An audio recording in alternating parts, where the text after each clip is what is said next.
దేశవ్యాప్తంగా లెక్కల్లో చొప్పని డబ్బును వెలికితీసేందుకు ప్రధానమంత్రి నరేంద్ర మోదీ పెద్ద నోట్లను రద్దు చేస్తూ తీసుకున్న నిర్ణయం దేశ ఆర్థిక వ్యవస్థను ఓ కుదిపేసింది.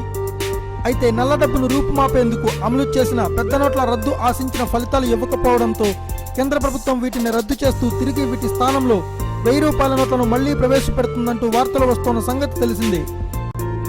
అయితే ఈ క్రమంలోనే కొద్ది రోజులుగా 2000 రూపాయల నోటు రద్దవుతుందంటూ వార్తలు వస్తున్నాయి. ఇందుకు డేట్ కూడా ఫిక్స్ అయినట్లు తెలుస్తుంది.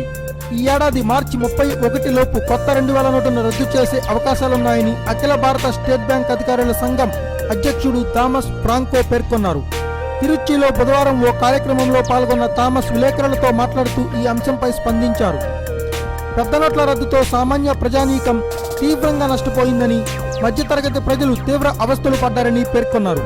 పెద్ద నోట్ల రద్దుపై నల్ల కుబేరులకు కార్పొరేట్ సంస్థలకు ముందుగానే ఒప్పందించిందని, దాంతో నల్లధనం పెద్దగా బయటకు రాలేదని అన్నారు. రిజర్వ్ బ్యాంకును కేంద్రం నిర్వీర్యం చేసిందని ఆయన ఆరోపించారు. Thanks for watching. Please subscribe our channel.